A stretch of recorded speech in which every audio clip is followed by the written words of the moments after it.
Quel monstrueux gâchis de pognon.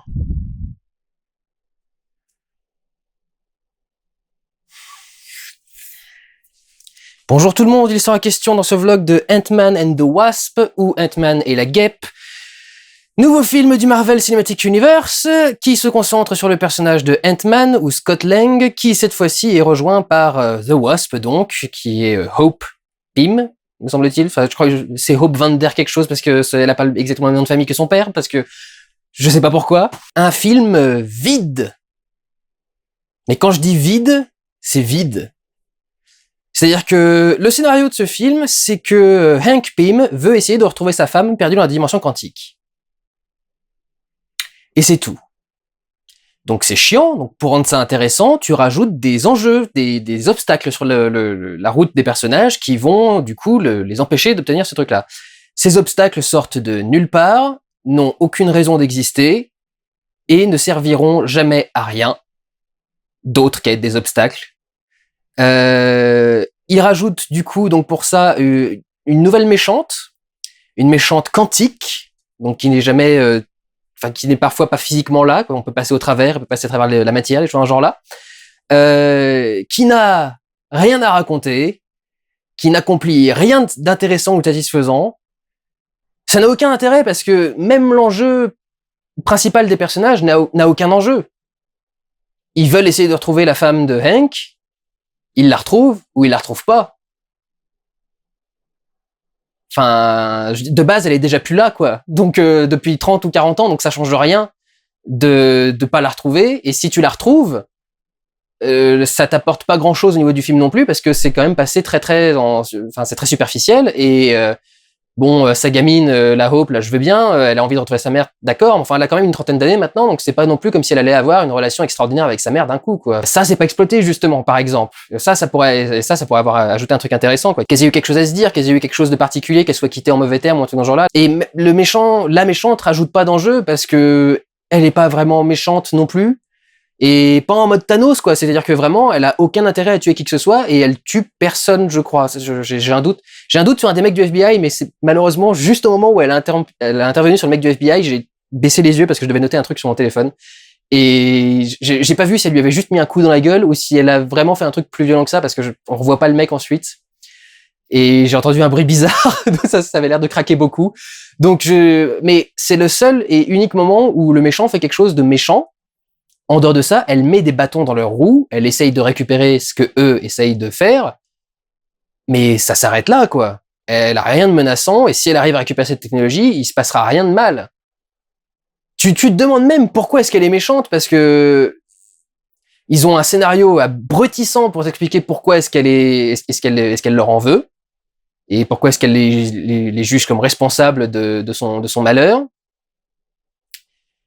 Qui n'a aucun sens parce que Hank est à la base de ce qui a fait que l'événement qui l'a rendue malheureuse a lieu, mais il n'a pas créé l'élément qui l'a rendue malheureuse. L'élément qui l'a rendue malheureuse, c'est la personne qui... Comment ne pas faire de spoiler? C'est la personne qui a fait le truc malheureux. Elle peut pas en vouloir à Hank d'avoir fait quoi que ce soit, et surtout pas pour ce qu'il a fait, quoi. Si tout ce qu'il a fait, c'est dire au mec au revoir, enfin, ça va, quoi, ça arrive. Et du coup, elle a pas vraiment de raison de leur en vouloir. Et tu te dis, pourquoi est-ce qu'au lieu de les affronter, tu vas pas leur demander des conseils? Parce qu'effectivement, il y a personne qui gère les rapports quantiques et la dimension quantique aussi bien que Hank Pym. Donc parle-lui, au lieu de lui mettre des tatanes et de vouloir récupérer son labo pour faire des trucs toute seule. Enfin, c'est débile. Ça n'a aucun sens. Ils ont essayé de faire une méchante avec des faiblesses et des machins, et au final, elle est juste conne, quoi. Enfin, ses motivations sont incompréhensibles. C'est très mal écrit. Enfin, il y a rien de plus à dire. C'est très mal écrit, quoi. Et puis alors, tu parles d'une coïncidence, hein. Tu veux aller chercher ta femme dans l'univers quantique, t'as un ennemi quantique qui débarque en même temps. Ça, c'est une coïncidence comme on en fait comme que dans les films de merde hollywoodiens, quoi. Et le pire de tout, c'est que quand le film se termine, et ben tout ce qu'ils ont essayé de faire pendant tout le film ne servira à rien parce qu'on rejoint le scénario d'Infinity War. Et vous supposez ce qui se passe.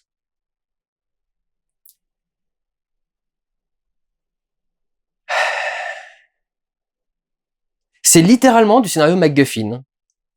Sauf que cette fois-ci, le MacGuffin n'est plus la pierre d'infinité, puisque ça y est, on a fait le film qui les utilise. Donc cette fois-ci, le MacGuffin, c'est alors le laboratoire dans lequel il y a la machine qui permet de créer un pont quantique pour accéder à la dimension quantique. Je sais pas pourquoi ils ont besoin d'un pont quantique quand les combinaisons peuvent le faire. Apparemment, c'est parce que il y a un truc qui t'empêche de revenir, sauf que juste dans le film d'avant, il y a Scott qui est revenu de la dimension quantique avec un des disques automatisés ou un truc dans ce genre-là, parce que la combinaison apparemment peut le faire toute seule. Et tu sais pas pourquoi, ça marche pas à ce moment-là. Enfin, et quand je dis que c'est vide, c'est que du coup, même les personnages ne servent à rien en fait. Scott Lang ne sert à rien dans ce film. Il ne prend aucune décision intéressante, il a aucune caractéristique particulière qui fait qu'il est essentiel au scénario. C'est juste que il sait utiliser la combinaison et il l'a déjà fait. Et The Wasp ne sert à rien non plus, c'est-à-dire qu'elle sait très bien se débrouiller, elle est cool, hein, elle fait l'action, mais c'est jamais elle qui a les plans non plus, c'est jamais elle qui a les idées, c'est jamais elle qui a quoi que ce soit. Et au final, c'est à nouveau Hank Pym, qui est le seul personnage vraiment intéressant du film, qui a quelque chose à raconter, qui a un enjeu, qui a une histoire, qui a quoi que ce soit d'intéressant à dire quoi dans ce scénario. Et le pire, c'est que donc tout ça ne se mélange pas bien en plus avec la chronologie, avec les choses d'avant. Par exemple, dans ce film, à un moment, Hank et Hope sont recherchés par le FBI. Ils vont se faire arrêter.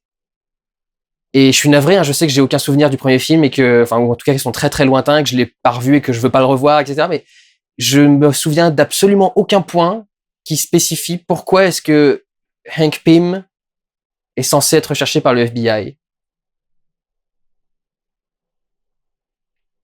Je sais pas du tout. Et il y a d'autres choses aussi, c'est que dans ce film, du coup, Scott est assigné à domicile. Il est incarcéré à domicile. Il est assigné à résidence parce que il a rompu les accords de Sokovie en allant être Ant-Man dans Civil War pour sauver le Captain America et tout le bordel. Et ils en sont très très fiers d'avoir lié tout le truc, etc. Juste un petit souci, c'est qu'en principe, personne ne sait que Scott Lang est Ant-Man. À l'exception d'une personne, Paxton, qui est le nouveau mari de sa femme, et qui l'a couvert à la fin du film d'avant. Donc comment d'un seul coup les gens savent que Scott Lang est Ant-Man? Aucune idée. C'est juste parce que le scénario nécessitait qu'on fasse ça dans le film, quelque part, donc voilà quoi, on va le faire. Je comprends plus non plus pourquoi est-ce qu'il y a besoin d'une combinaison pour faire des trucs de Ant-Man and the Wasp. Parce que maintenant, ils ont des rayons laser qui peuvent réduire les trucs quand ils les touchent. Donc, il n'y a même plus besoin d'avoir un truc informatique quelconque, une ceinture, un machin, quelque chose qui transforme, enfin, qui gère ta transformation et ta taille. Ça se fait tout seul. Donc, pourquoi on s'emmerde à te mettre dans une combinaison? À un moment, je pensais que c'était pour t'aider à respirer ou à avoir, parce que du coup, quand ils se réduisent, ils deviennent plus petits que les molécules d'air qui respirent. Pensez-vous qu'ils auraient pensé à un truc pareil? Pas du tout, c'est juste qu'il faut une combinaison quelque part à un moment ou à un autre, mais tu sais pas pourquoi, vraiment il y en a besoin, quoi. Et tout le scénario de ce film est basé sur une absurdité, c'est que quand même, Hank Pym veut aller chercher sa femme dans la dimension quantique, qui vient donc, logiquement, de passer 30 à 40 ans sans bouffer, sans boire, sans rien faire, quoi. C'est cool les comics, hein. Qu'est-ce qu'on peut en dire comme conneries sans avoir à se faire chier, quoi, sachant qu'en plus le film arrête pas de te sortir des moments où les gens te parlent de trucs quantiques et de machin pour essayer de te faire croire qu'il y a de la science derrière, des trucs dans ce genre-là. Mais ça n'a aucun sens une fois que c'est appliqué, quoi. À un moment dans ce film, Hank a placé un émetteur qui permet de retrouver son labo. Et pour indiquer où est le labo, une nuée d'insectes qui apparemment est faite pour détecter ce qu'il y a dans le labo, forme une flèche.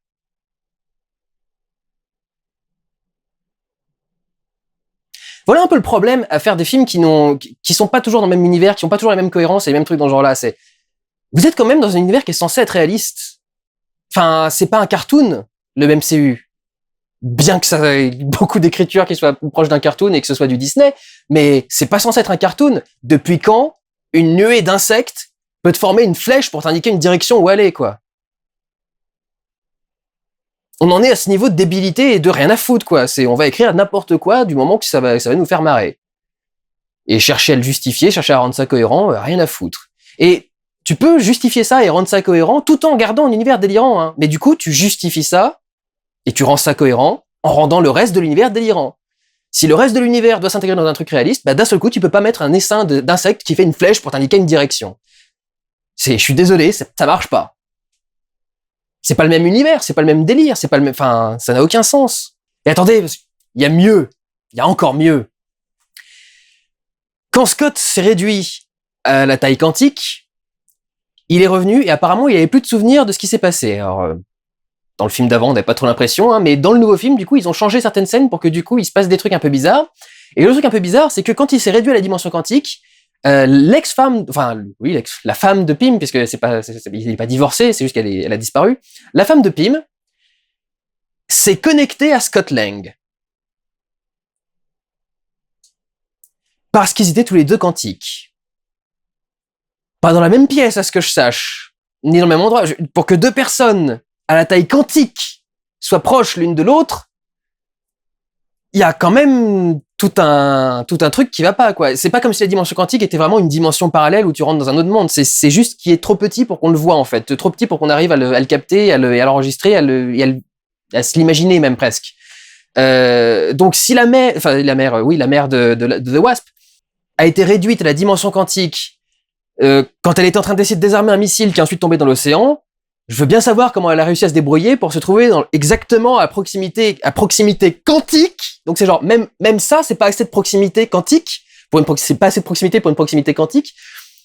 Et donc comment est-ce qu'elle a réussi pour être assez proche pour pouvoir le voir et le toucher? Et alors, être quantique, du coup, ça veut dire que tu peux prendre possession des gens. Me demandez pas de vous expliquer la logique. C'est quand t'es quantique, du coup, tu développes des pouvoirs surnaturels et tu peux donc contrôler des gens de ta taille quantique quand eux sont en taille réelle. Et manipuler leur esprit, des trucs dans ce genre-là. Parce que t'as réussi à leur mettre des antennes dans la tête quand tu les as touchés dans la dimension. C'est... Parce que je sais qu'il y a des gens qui vont me dire ça. On s'en fout que sur le principe, ça puisse fonctionner ou pas dans un scénario. C'est que ça n'est là que parce que le scénario en a besoin. Ça n'a aucune autre justification, ça n'a aucune raison, c'est pas crédible, c'est pas cohérent, et c'est juste pour pouvoir écrire n'importe quoi. Et je suis désolé, tu ne mets pas 160 millions de dollars dans un scénario où t'as écrit n'importe quoi juste pour faire un film de remplissage après Infinity War qui se passe même pas vraiment après Infinity War. Et le truc, je vais rester là-dessus 5 secondes, c'est que on voit du coup donc les personnages être victimes du truc de Thanos au moment où ils sont en train de faire une expérience quantique. Peu importe l'expérience. Ce qui veut donc dire que on a, je vais pas trop révéler, 3 personnages, donc Hank, Hope et Scott, qui sont donc 3 super-héros. Hank en est un ancien, Hope en est une actuelle et Scott essaye d'en être un, qui n'ont aucune idée de ce qui se passe dans le monde et qui savent pas qu'il y a 2 jours, il y a une espèce d'énorme cercle qui est apparu au-dessus de New York et qui est parti dans l'espace. Et que, entre-temps, il y a eu d'énormes affrontements ensuite, et qu'il y a eu plein de trucs qui allaient pas, etc., quoi. Ils sont pas au courant, ils font pas attention, ils vont pas vérifier le truc, donc clairement, c'est des cons, quoi. Et clairement, ils ne servent à rien. Vous pouvez retirer totalement ce film de l'histoire du MCU, ça ne retirera rien. Que dalle! Bon, les scènes d'action, il y en a certaines qui sont un petit peu rigolotes, un petit peu surprenantes, mais enfin, pas plus que ça, quoi. L'humour, j'en parlerai dans 2 secondes, mais surtout, c'est vide. C'est vide au point qu'il y a un passage du film où on a un montage pour montrer que pendant 3 jours, le gars fout rien. C'est vide à ce point, quoi. On fait un clip show pour montrer que le personnage fait rien.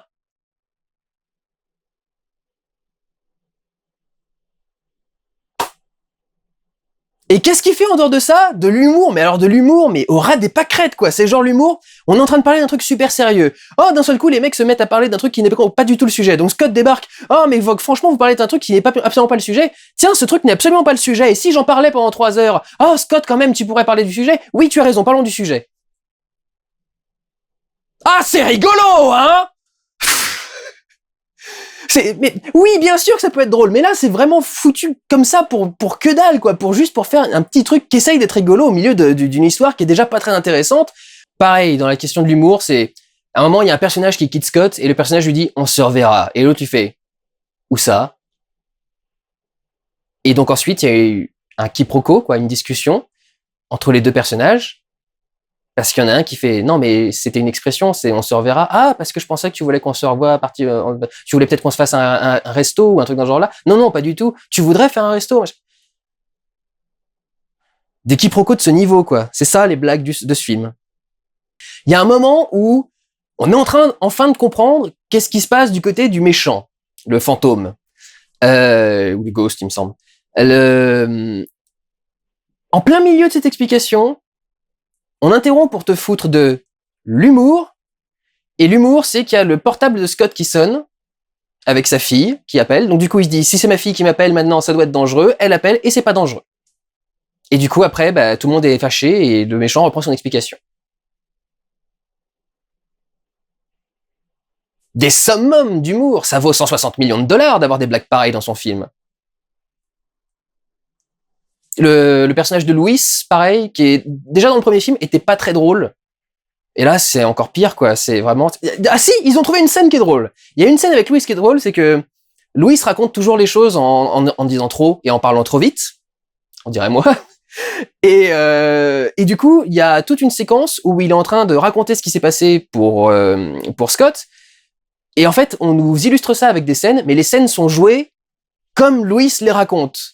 C'est-à-dire que les personnages se comportent pas du tout comme dans les situations normales. Quand ils parlent exactement en lip sync avec ce que dit Louis, donc à sa vitesse à lui, avec son rythme à lui, avec ses accents à lui, avec ses intonations à lui. S'il décide de dire que The Wasp est fait un truc un peu badass, ou truc dans ce genre-là, elle va le faire aussi dans le truc. Donc c'est ça pour le coup, c'était une blague assez drôle. Pour le coup, ça marchait bien. Le côté on refait la réalité comme telle que lui la raconte. Je trouvais que ça marchait bien. Pour le coup. Et il y a plein de trucs, il y a des trucs qui marchent, hein, je vous en ferai une petite liste à un moment ou un autre. Mais il y a tellement de trucs qui servent à rien et qui marchent pas que je commence par ça, quoi, parce que c'est quand même ça le principal. C'est 160 millions de dollars ont été dépensés pour ce film inutile. Juste pour faire un filler épisode entre deux gros trucs de Avengers et entre Captain Marvel. Enfin, quel gâchis, putain de merde. Le pire, au niveau du vide de ce film, étant atteint par la dernière scène post-générique, je vous préviens, barrez-vous de la salle, c'est du troll. Je vais vous expliquer ce que c'est que la scène générique, je vais vous spoiler la scène post-générique, parce qu'il n'y a rien à spoiler dedans. La scène post-générique, c'est un plan sur une fourmi qui joue de la batterie. Rien d'autre. Littéralement, c'est pour te troller. Ah, tu t'es resté comme un con dans la salle à attendre la fin pour voir s'il y avait une deuxième scène post-générique qui avait un peu plus d'intérêt que le film qu'on t'a montré. Bah non, ça aura encore moins d'intérêt que le film qu'on t'a montré. Et encore moins d'intérêt que la première scène post-générique.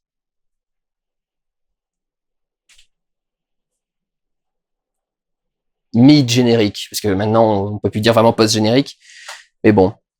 Et puis alors, il y a des blagues que je comprends, genre pas du tout, genre vraiment pas. Le caméo de Stan Lee, quelque chose est réduit devant lui, et il dit « Ah putain, les 60s c'était drôle, mais maintenant je les paye !» J'ai pas compris quel est le truc. Est-ce que c'est un ultra brisage de quatrième mur en disant que c'est vraiment Stan Lee et que du coup il est en train de payer avec ce qu'il vit dans les films du MCU, ce qu'il a créé dans les années 60, 70, 80, etc. quand il a fait tout le Golden Age de Marvel, quoi. Années 50 aussi peut-être. Est-ce que c'est ça la blague? Parce que si c'est le cas, c'est pas drôle. Parce que c'est pas très clair, quoi. Ouais, d'accord, c'est Stan Lee. On connaît Stan Lee, on l'a reconnu. Il y avait déjà plusieurs films qui ont fait des caméos, etc. Très bien. Mais c'est en plein milieu d'une scène en plus, donc tu te dis pourquoi il parle pourquoi il parle des années 60? Je comprends pas le délire. Et il y en a un autre qui est pas longtemps après, c'est il appelle des fourmis volantes du coup pour pouvoir rejoindre un endroit précis, le Ant-Man. Et il y en a plusieurs qui se font bouffer par des mouettes parce qu'ils sont en bord de mer.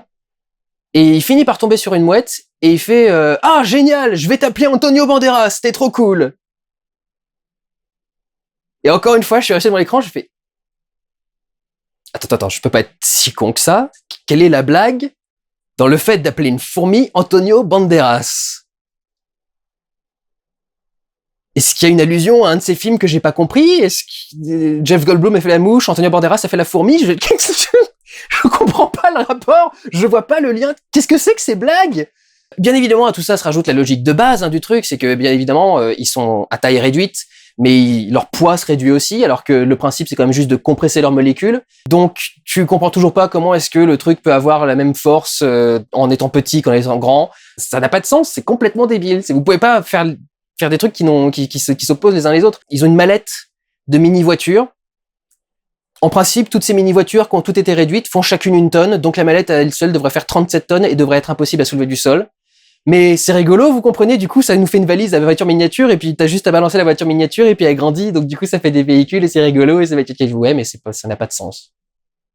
Et alors, il y a un truc qui est sympa, c'est que, il y a des personnages dans le Marvel Cinematic Universe qui partagent des noms de famille sans être forcément liés.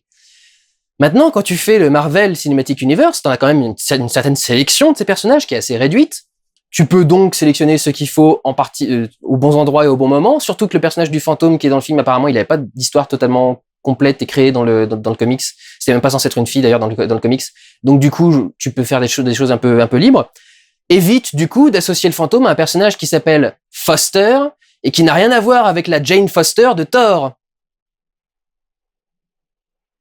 Parce qu'un expert dans un phénomène quantique qui s'appelle Foster, je suis désolé, quand le mec en a parlé, moi je m'attendais à avoir genre le père de Jane Foster, quoi. Et non, c'est Morpheus. C'est Lawrence Fishburne. Et alors en plus, c'est la scène où on parle de ça, du Dr. Foster, j'ai eu que des trucs comme ça, c'est-à-dire que t'as Hank Pym qui te dit il n'y a qu'une seule personne au monde qui pourrait m'aider dans un problème quantique. Et j'ai regardé l'écran, j'ai fait Tony Stark. Ben Foster.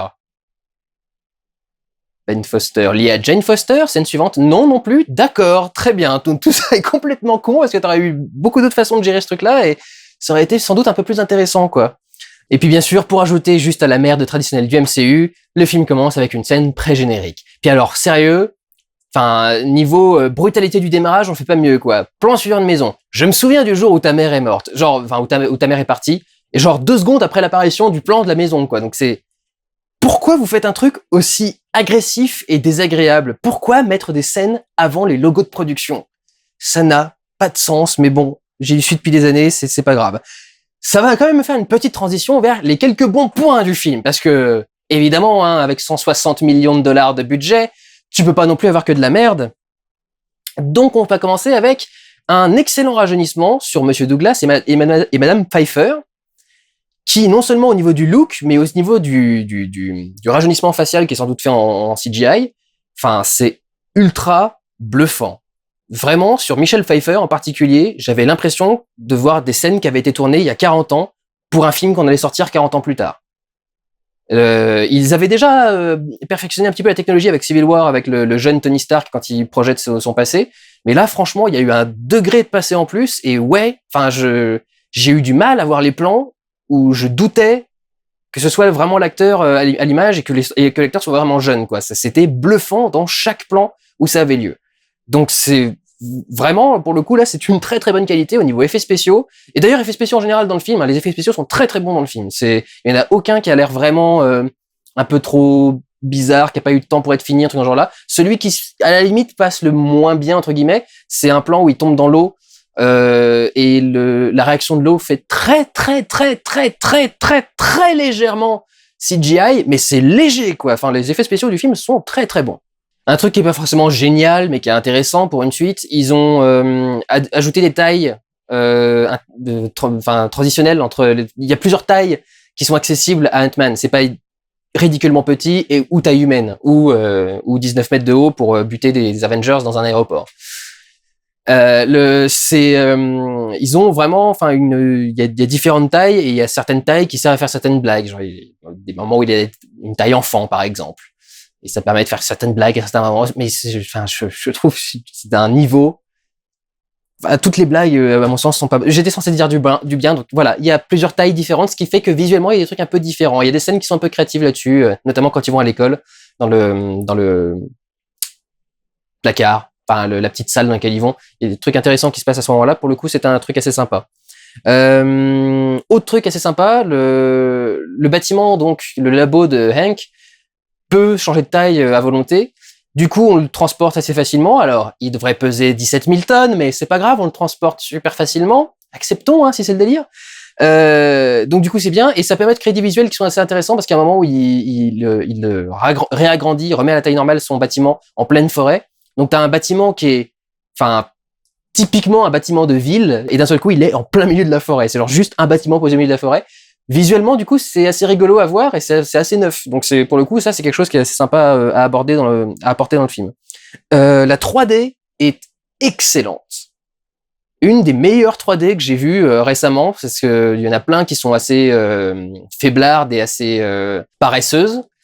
Et là, pour le coup, enfin, il n'y a pas un plan où la 3D me paraissait travaillée, mal travaillée ou faite à la légère, quoi. C'est vraiment, la 3D était toujours très très très très bonne dans toutes les dimensions, toutes les tailles et tous les rapports. Et justement, ça aide encore mieux à sortir les rapports pour le coup à ce niveau-là.